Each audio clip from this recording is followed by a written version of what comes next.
Welcome back. Let's turn to my other big story tonight, because a day after rape accused Bishop Franco reappeared after almost a month of absconding, the police have submitted an affidavit in Kerala which clearly, it appears, establishes his possible guilt as a serial rapist. And yet the bishop has not been arrested. The police now claim that there are contradictions in the accused and complainant's statements that are stalling a charge sheet. Is this the truth, or is an entire state machinery stalling the bishop's arrest? That's my other top focus tonight.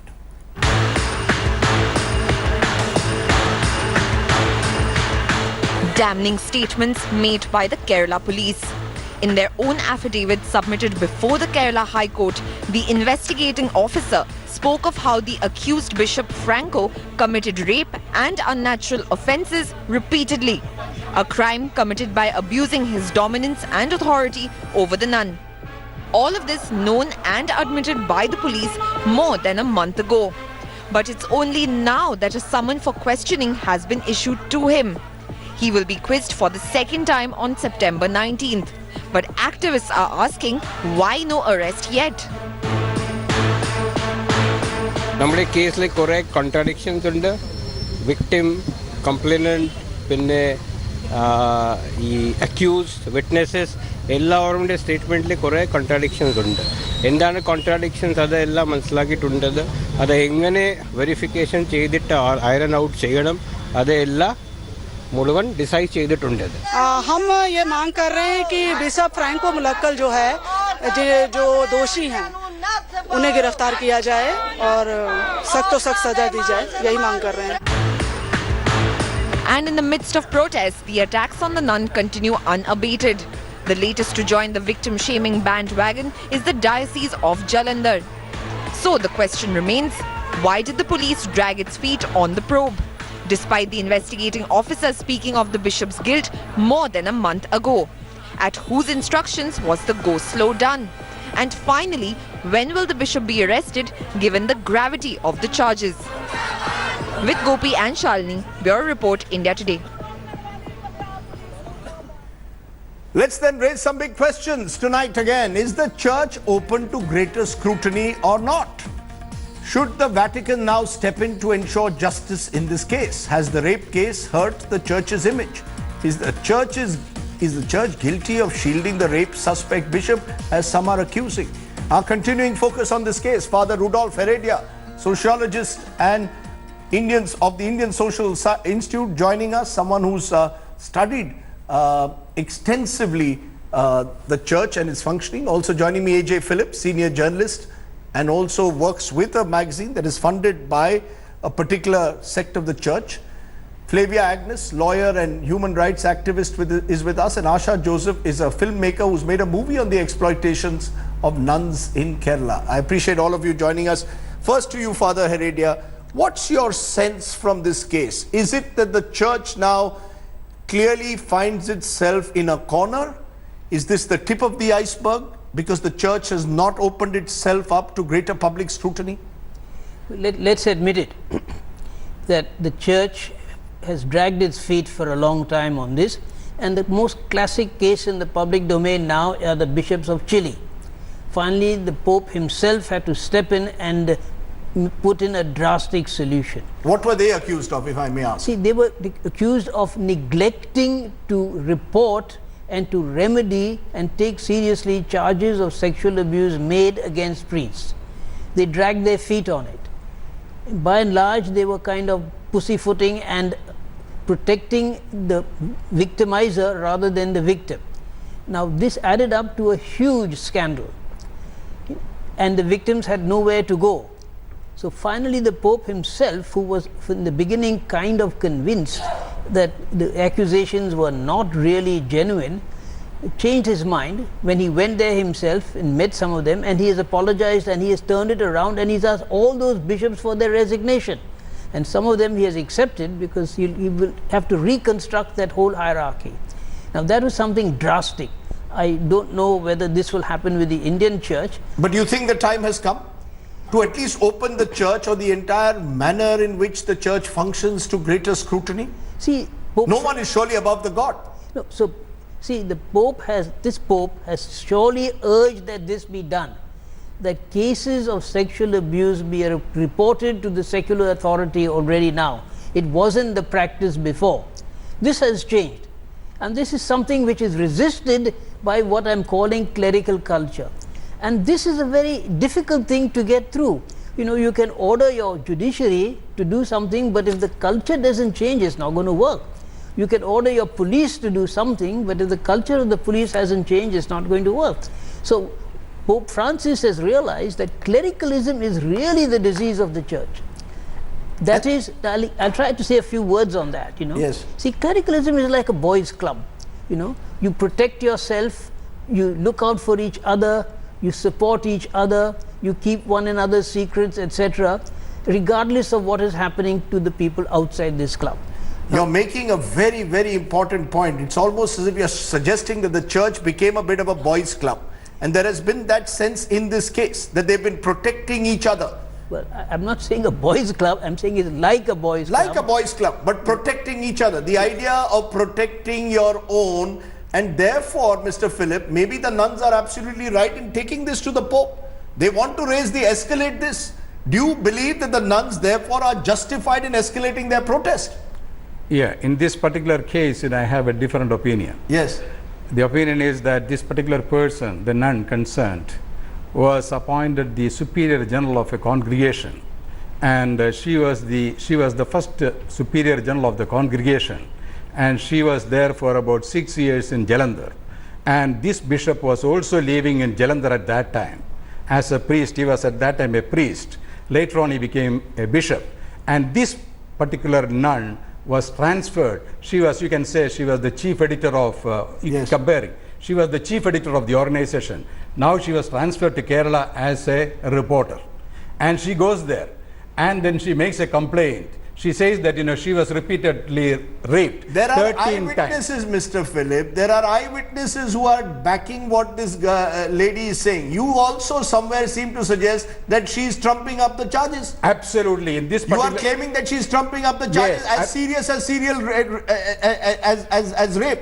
Yes. There could You not don't have evidence. It's the bishop's word versus the nun's it is word. not. It is not the bishop's word. It's her own statement which clearly says that it is impossible for a priest to go to a nun's place and rape her 13 times over 2 years. And she is a very bold person. She could have complained. Now she has turned the whole world against the bishop. Okay. Let me get in therefore, Flavia Agnes. You're hearing two sides.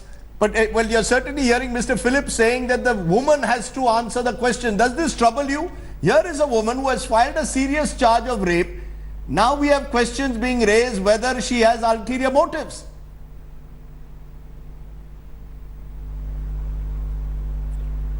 You know, the point here is the bishop is still holding the office as a bishop of Jalandhar and using every possible avenue to tarnish the image of the nun. The first thing that had to be done is for him to step down and let the inquiry go on. He has consistently stopped this. The church is backing him in doing this. Now, if he is innocent, when the trial is over, he will be acquitted. So what is the fear? That is what the nuns are asking.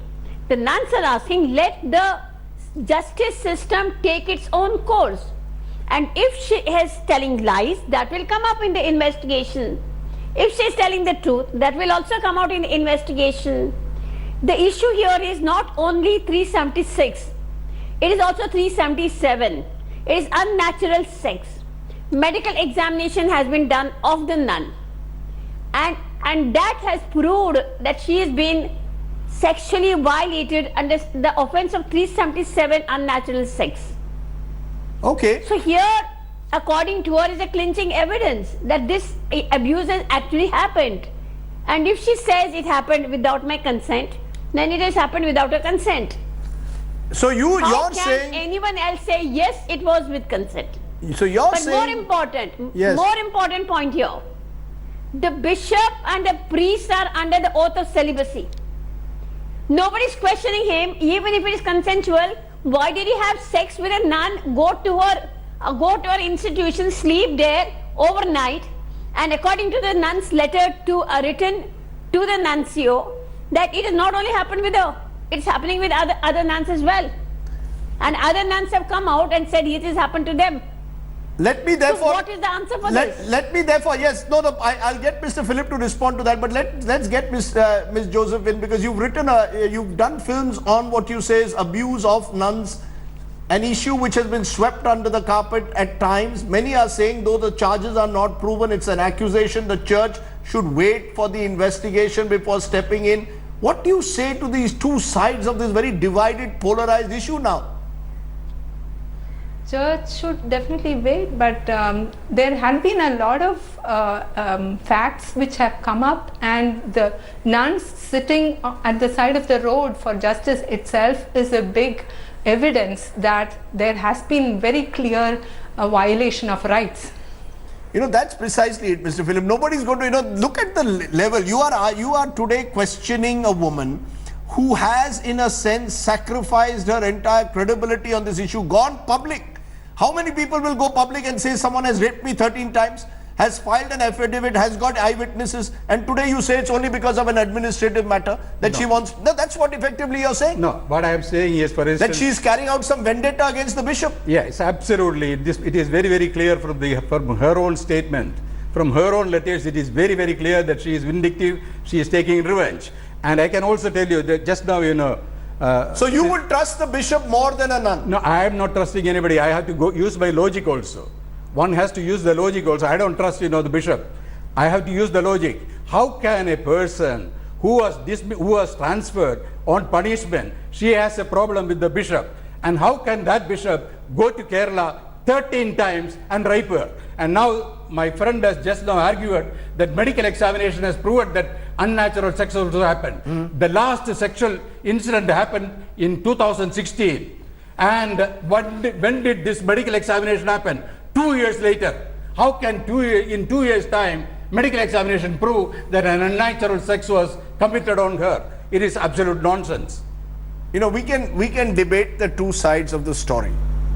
But at one level, one thing is very clear. The police has been seen at the moment to constantly question the nun. The bishop has been subject to only 1 hour of one interrogation. Therefore, Father Rudolph Heredia, the question comes, the reputation of the church. Should the church back off? What is the church doing?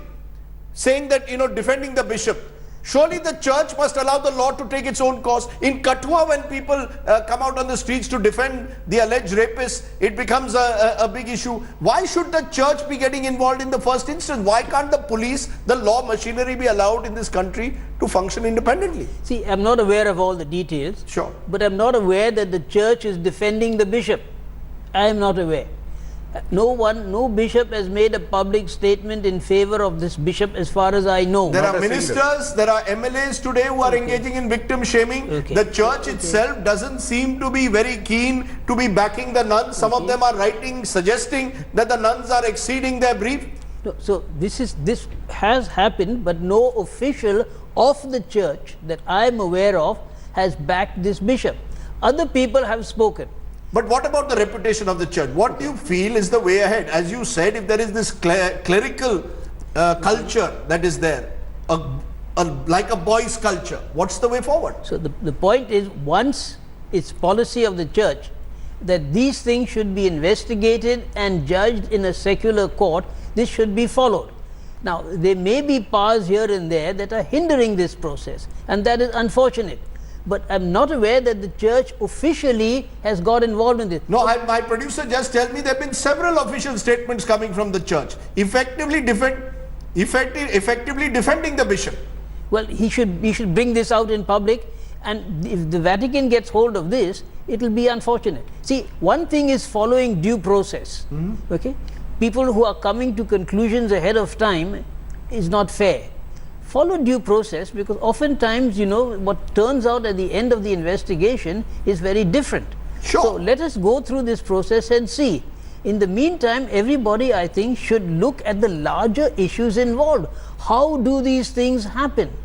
How is it that a woman can stand up and make these accusations, and how is it that a bishop can be vulnerable to these sorts of accusations? There's a much larger issue involved in this, and it's not only affecting the Indian church, it's affecting all religious institutions everywhere. Let us not forget all sorts of godmen and monks and so on also involved in this thing. And I'm trying to tell you, it's the same issue. It's the power of the cleric. It is the power of this religious person that is used and abused. And this is what has to stop. Okay. I think those are fine words on which to end. Those are words which we should all introspect on. Let the law take its course. Howsoever high you be, the law is higher than you. And that surely should be the way forward, rather than running a campaign and pre-deciding or prejudging someone's guilt or otherwise, or certainly no place for victim shaming at all. Let's take a break at this point. Thanks for watching the video. For more such news and updates, please like, share and subscribe to India Today. Also check out our other great videos from our channel. We know you will love to.